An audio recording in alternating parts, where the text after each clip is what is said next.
Yeah, number 11, Cody Taylor, trying to go around the fringes. It gets pulled in by the forwards. Nolan Ott producing that ball well from going into the line. And they're going to, looks like McLeod telling his players a little bit of confusion about who was going to get that. And the end result was a knock-on, double knock-on, but the first one was to Aurora. Yes. It seemed like there was mixed signals about who was going to get the next phase of the ball. They were thinking pick and drive or let's spin it out wide. Montino has his thumb wrapped as well, so perhaps that didn't allow him to catch the ball. We have a stoppage in play. What is this? Oh, I see we've got the number 9. Tom McLeod is having his hand looked at as well. And out of all the positions on the field, your scrum half shouldn't have a sore hand because he handles it the most. And it looks like he's got a dislocated finger. And, yeah, they're going to try and put that back into place, which, for most people, that would involve going to your local ER. Right now, I think he's going to be told to look away, and yes. Things will be fine just after the white light clears from his eyes and the nausea goes away. So this is an uncomfortable moment. Viewer discretion is advised if he can stay in this game. I think they may have popped it back in, and they're going to do the popular finger-on-finger splint here. But, yeah, you and I would be heading over to South Lake and taking the next week off if we dislocated our finger. I would want to be put under. There's no way. That's a painful thing to happen. And I'm not sure he's going to be staying in this game. He's back down on one knee. And, I mean, it's not that anything skullduggerous is being done, but, boy, when you're trying to dig that ball out of a ruck or a maul, or especially in a maul when you're holding on to it, players do whatever they can to get possession of that ball. And I think his day is done there. Yeah, his hand is just too sore, and we're going to see a replacement come on. I think we have Steve Shortley's coming into the game, and maybe DiGirolamo will slot into the scrum half spot, something he's familiar at doing. Looks like that's what's going to happen. That's exactly it. Good call. So Steve Shortley, these jerseys aren't flattering for all players, but he's a hard runner, and he'll make you pay. He's played a lot of representative rugby. An ex-Ontario player. He certainly earned quite a few honors. Ball's put in by Camels, Lucas Wright. And they've immediately picked from the back of the scrum, and good clean ball down the line here. Bit of a shimmy move, and a hand got to that ball before it was passed, but stays on Stoney Creek side, so everything's bouncing their way in the loose there. That was well laid back, wasn't it? Very quick, clean ball. David Jones going into the line there for a minute. Back to the right, and now chip through by Windsor, and that's going to be gathered in by DiGirolamo at his own try line, and now he gives that a mighty boot down the field, but really only nets them about 5 meters off that kick because he was hugged right up to that far touch line, so it was never going to be a long touch finder. Yeah, that's he wasn't backing the movement through the hands. He figured that, again, defense is up pretty quickly. Oh, we've got a stoppage in play. Who else is down now? Or they've just lost the ball. Oh, there we are. Yeah. That forest gets thicker every year. Keep waiting for Hansel and Gretel to walk out there one day. Well, it might start. We should probably look through there and see if I may have left some golf balls there. Long ball to the back of the line there again. Seems to be a favorite target of Phil Jackson. They're doing well in the line out Stoney Creek. And, boy, they would really like to score now to stay in this game. And the Barbarians just putting up a white wall of defense here. And now, a whistle comes, but not just as the Stoney Creek player came away with the ball there. And so they'll have another scrum, and it's going to be to the Barbarians. We have a knock-on indicated from the referee that was Jackson running up with it, the hooker, and appeared to have found the gap, but I think he knocked on as he was coming through. So Gian Montino has moved to the front row in favor of Leighton Chong, who leaves the game. And so we've made a change in the second row as well, so we'll try and pick up that number in just a moment. Ian Matheson has left the game earlier for Stoney Creek and been replaced at tight head by Donnie Radizic, who's an experienced player. Nolan Ott picking up from the back of the scrum there, and Aurora doing well off that move. They've picked up 4 or 5 meters now. Montino is going to take it, and he's good for about a meter. DiGirolamo now having to sort of think differently about this game at scrum half. And he gets it out shortly, his first touch of the game. And a whew, boy, that looked like we were watching some Calgary Stampede action there. Yeah. Sean Sinnell gets brought down by the neck, and someone comes away with a belt buckle. Shortly driving up through, and he tumbles over it a couple of times like he's on fire. Stop, drop, and roll. Gian Montino. Unexpected pass back inside to DiGirolamo. Was a bit shocked to receive it, and he does a great job to get it to Ivan Barron, who's immediately tackled. And look at the Barbarians have just snapped up about 50 meters of territory. Heyman gets brought down now. But now the Barbarians on offensive juice here. Oh, boom, right through the line. Barbarians are in numbers. The flanker, McSwiggan, gets to the ball. And now DiGirolamo driving for a hard yard. What and a great... He's not a player that's afraid to get in and get grimy. Well, we've had how many phases of play here? Yeah, Resnick, now the Camels have just pinched that ball as Resnick was going into the line, and Windsor will be happy to just kick that. Now it's touched ball, and that's going to stay in. And it was partially charged down by Barbarians player, and here we have Buiati, the fullback, and a rare miscue by Ott, and the kick through now by the Stoney Camel player, number 7, Steve Johnson. And it just gets held up enough, but the Stoney Creek team is there to clean up that effort. And, someone left early there. Marco DiGirolamo maybe mistiming things, but here's McSwiggan.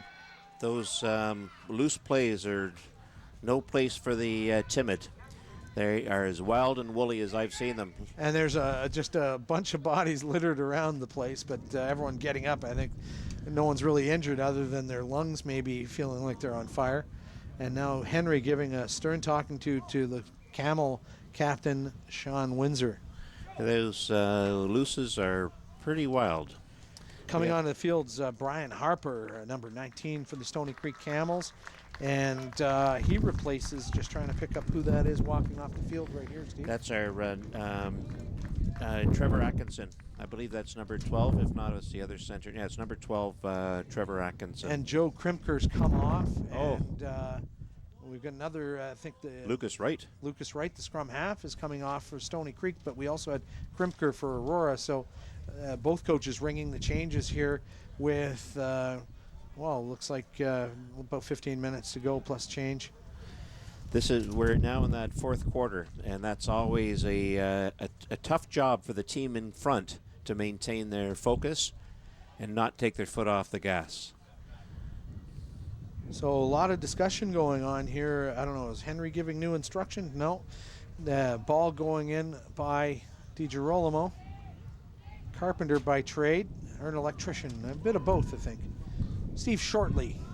On the short end of that one. Yeah, he got brought down right away. Bit of a flat pass to no one. Ivan Barron couldn't get to it. And yes, it looked like it had to have been forward, and that's the right call. And Stoney Creek will have the put in. So, just keep marveling about Nolan Ott, because I've seen him play for the Velox Valhalians out west, and he's one of these guys that played rugby 12 months of the year. I think he stopped doing that now. Him and Dave Nielsen used to get on the Velox bus and go out west every fall. What a lovely name for a club, Velox Valhalians. Yeah, that's a great little spot. They've moved their clubhouse, though, the one that they had years and years at University of Victoria, and now I think they've got a new spot picked out up in Langford at the Center of Excellence. So, oh, really? Yeah, that's good. They're the home team at the club level. Oh, my gosh, that's great. Yeah. There's a very good scrum for Stoney Creek. Tyron Harvey is the scrum half now. And now Aurora is sort of getting peppered with penalties here in the last few minutes. And, they would like to maybe score another try to just put that big buffer away. But if Camels if the Camels can organize a try here, that was a fantastic kick by Windsor. Puts them Unbelievable with the kick. line out 5 meters out. And this is probably a key moment for the Stoney Creek Camels in this game. If they can come away with a try here, it's a different game in the last 10 minutes. What a great kick that is. You're absolutely right. Now everyone's having a chat with the referee. There's a regular. Referees are sociable, but they don't need to be at a cocktail party having a chat with everyone and making sure that everyone got the shrimp dip right. So we've got the throw in from Phil Jackson. Very important line out there's here. a key line out. And they blow it. Oh. Boy, I mean, it's frustrating when you know that you could possibly come away with something, and a little bit of a miscue there. Now they will, in actual fact, come away with another line out here from Very the clearance fortunate. kick. Yeah. So maybe a little bit further out, but Doug, if you have a look at the touch judge's flag, the assistant referee's flag, yes, it's really blowing around. There's a strong wind. So no wonder some of the kicking's a bit hectic. if you look at the field, it's coming from right to left, straight down the field. Now the Barbs have stolen that, but that's not all the news that they've got to report, because they have to deal with this ball on their own 1 meter line. Pressure time now. Clearance kick will not find touch. Will just stay in. Well gathered in by Porter, and here's Stoney Creek attacking again. Porter had a great presence of mind to look down and see where his foot was, and then position his upper body to catch that. Yeah, very good play. Now that's picked up by Atkinson. Out wide now by Windsor. And we could have a try on. Yes, it's going to be the Camels scoring, and this game is not over. Cody Taylor, the wing out on that side, number 11. And boy, this is going to be a tough kick, though. Though the kick isn't as inconsequential as let's just keep scoring tries. But the score is now 32-23. There's still enough time if Stoney Creek can keep possession here in the last 10 minutes of the game. What we saw was just a great individual effort. The ball was a good pass given to Cody, but Cody was able to just turn on the jets and go right around his defender. That's the job of a good winger, to have that pace, take him on the outside, and burn him. And importantly, that's the first score for Stoney Creek in the second half. It was a real back and forth battle in the first half. This is going to give them some confidence, and I bet you see a little bit more lead in the pencils of the Stoney Creek team as they get cracking and have some belief that they can come back in this game. That's a great looking kick as well. That's a very good effort. Oh, wow, the flags go up. That's unbelievable. So a superb effort there. Doug, pulls his team into within 7 points now at 32-25, so a converted try to tie now. My gosh, what a great kick that was. That's the sign of an excellent kicker. Pressure on the touchline, and he kicked it when it counted. So now Aurora's got to be really careful how they play with this ball, because that converted try could loom large. Absolutely. 7 points between them. Not much. Buiatti kicks that off, and high offering is gathered in by Stoney Creek, and you can tell already that they are a game to play. They feel reinvigorated by that try. Windsor now, delayed pass, cutout pass, does well. Spinning, getting that out to Porter. And Barbarians want to drive him into touch, and that's anything but what Stoney Creek wants to do. Boy, that was a good passage of play for Creek.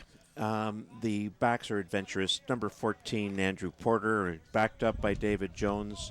Not afraid to take that ball. Miscue by Heyman. He threw it well, but couldn't hook up with his target in the lineout, and Creek has come away with this.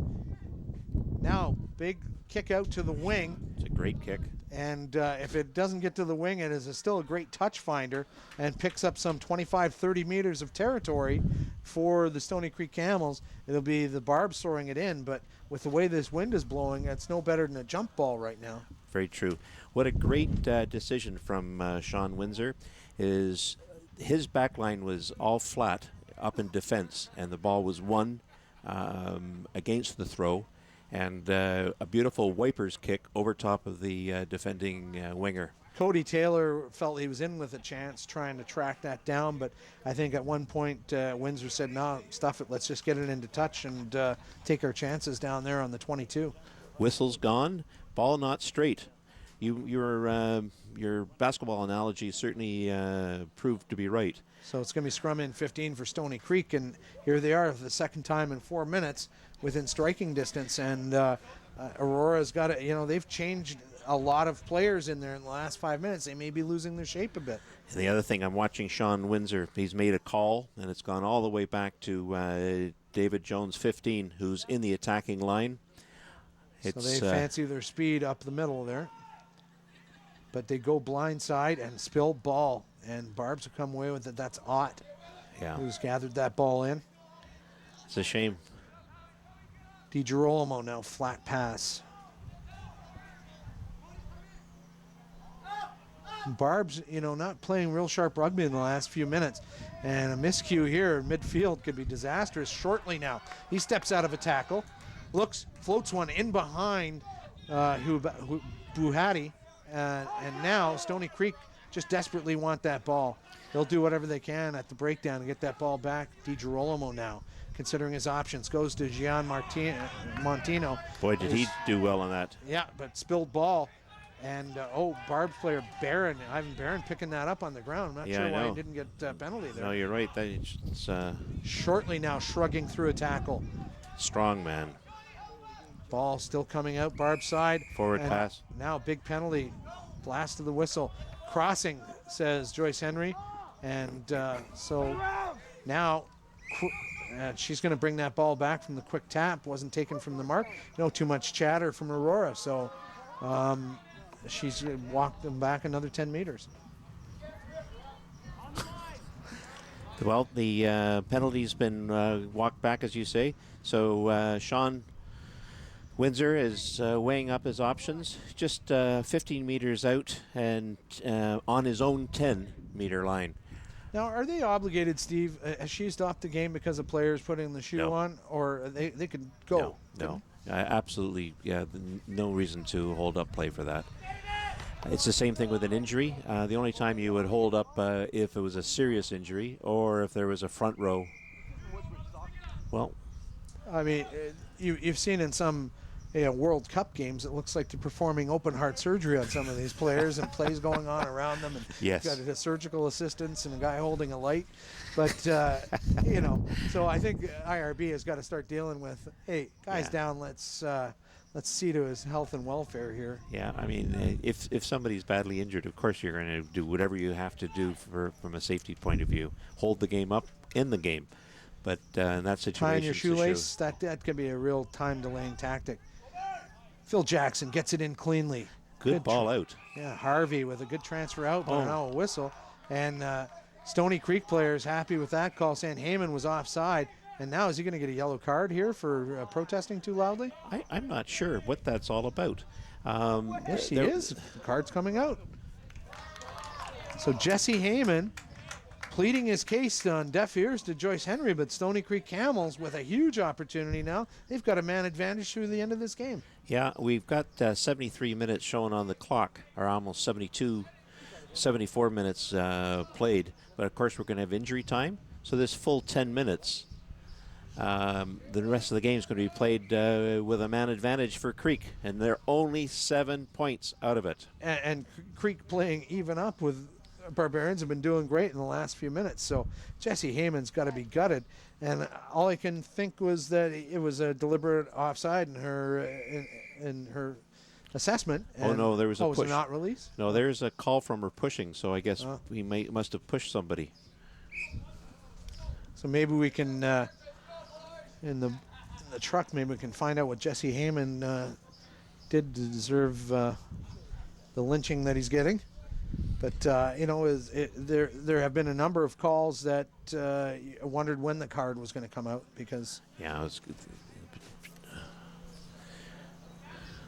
So Jackson will throw this in for the Camels. And now, so uneven numbers in the forwards. And that's a great take indeed as Jackson goes in there to clean that ball out and get that to his scrum half, Harvey. Harvey with great service to Windsor. Windsor misses one to the inside center. Smart play. And there, boy, Windsor's just all over the park. He's almost like a second scrum half out there. And look, now they're finding the gaps, but a horrifying spilled ball there. Ivan Barron coming back with it the other way. Advantage being played. And it'll be another couple of meters before advantage is taken off. But I think they will realize that full advantage. And now a long swing pass to Shortley. Shortley looking, and now he holds on to it and gets it out to Buiati. Yeah. Neely now with it. Boy, those looses are quite a contest, aren't they? Aurora playing like they're up even with Stoney Creek right now. I think they're playing with a little bit of anger at what they've put themselves in for, and now they're picking it up a notch. And often you will see teams that are short, they play better for short bursts because they all know that the heavy lifting's got to be done all the way around the park. Absolutely. Good call. We have somebody down injured from Stoney Creek. I'm just looking at that penalty. The penalty was one of many that's been called today around the breakdown. That's a very, very tough area in which to officiate. Do you think there'll ever be a day we'll have two referees on a field, kind of like the two referee system in hockey that got introduced? It would work. I'm kind of a traditionalist, and that's only because I've only refereed individually, but I would be very open to any kind of any idea of innovation and trying something different. Nothing wrong with that. Number 18, John Nichols, has come on for Stoney Creek, replacing a player we'll tell you in a moment who's coming off there. Took one of the backs, but Nolan Ott has really played well today. Get there, forward. That is Neely getting brought to ground. Get in there, Kevin. And really Aurora looking to put their stamp on this game with one more score. And I could just picture Stoney Creek just picking an errant pass up and going the other way, but not when Nolan Ott is running like that. Spilled ball, though, that's going to go to Stoney Creek in a form of a scrum. And I won't call it Stoney Creek's last gasp, but they've got to play carefully with it here and just move it down the park and put themselves in a position where they can attack. Doug, even though the clock shows almost 78 minutes played, I believe there's a good chunk of injury time. This is a very, very important scrummage. This, if Creek can get down into Aurora's half, we could end up with another try. No flanker on the blind side for Aurora, so it's 7-on-6, so Stoney Creek should have no problem, and they haven't had a problem. But boy, and he left too early. Marco Di Girolamo bet and guessed wrong, and he gets a penalty for jumping on the back of Tyron Harvey. That is a very, very well-drawn penalty by Stoney Creek. The scrum half there certainly showed his nous by not going for the ball immediately. And that's a great touch finder by Sean Windsor, who had a real clanger at one point when it went off the side of his boot and some 40 meters over the dead ball line, but his kicking is back on target without a doubt, and now they've got the line out, and this is just what we're talking about, constructively moving the ball down the field, set plays, not playing loosey-goosey with the ball, and Aurora fans might be a little nervous at this point as Phil Jackson throws this in. Perfect link up with the flanker Steve Johnson. And just backing himself into the line. That's a great run by Windsor.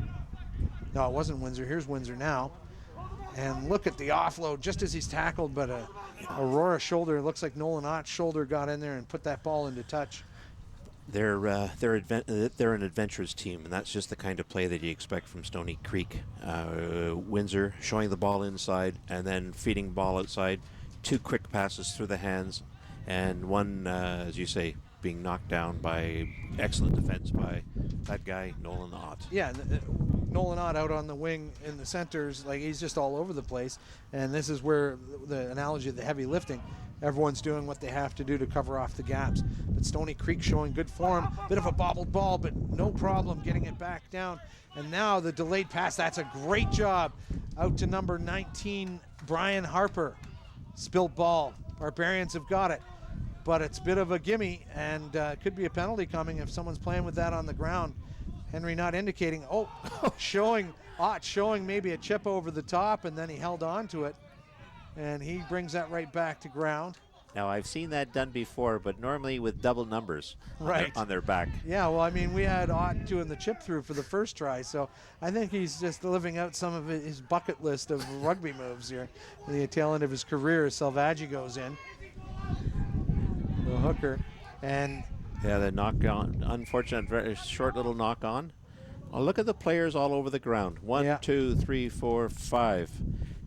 gut check time. These guys have been playing a hard game. And David Jones, the fullback for Stoney Creek, is heavily limping off the pitch. They'll be making a grimacing change in quickly. pain. What a great play he had. Doug, you're quite right how he delayed his pass and just put 2 men into the open. Very, very, very good play. So that's a big change, and I don't think Johnson's going to be replaced by the guy we see taking his shirt off on the sideline right now, the number 3, Ian Matheson. That would be not a fair exchange, a prop for a fullback, but we've got another player going on in place of Jones, wearing the number 3 jersey. And we're having a rejigging of the back line here as we see the flanker, Steve Johnson, go out onto the wing. Looks like the Camels have gutted their bench right now. Yeah, well, the fellow that's just come on, I believe, is John Nichols. And John Nichols is a very, very experienced front row player. They must grow on trees down there in Stoney Creek. Right, out at Salt Fleet there. So Andrew Porter has come to the near wing, and so you got to don't forget, they still have the player advantage for the remainder of this game. We're showing at 82 minutes, though. At the time stopped by Henry through all these, she'd have to be adding time on for. Oh, I believe she has been. I was watching her indicate when with her head above, or hands above her head, pointing towards the watch. So 32-25 the score right now for the Aurora Barbarians, but Stoney Creek Camels with a man advantage and time on their side for just a little bit longer. They've rejigged their back line. Injuries have been hitting both teams, but I look at this Sean Windsor, and he's a special player, and if something's going to happen, it'll involve something that he's doing. Yeah, just thinking now, Doug, that we have 57 points being scored. What a great, entertaining match we've had this afternoon. Absolutely. You know, it just goes to show the quality of the game in this province is really coming on. Oh, there you are. Harvey to Windsor. And now hard tackled is Porter. Unfortunately, the ball's turned over. And, it's turned back over. Harvey's come away with it. Oh, the miscue there by the Stoney Creek back out there wide. It looked like Harvey, actually. And now the flag is up, and Stoney Creek wants to keep that ball away from the touchline. Do they ever? As much as possible. I'm sure somebody's asked Miss Henry, saying, what is the time left in this match? Our clock is showing 83 minutes.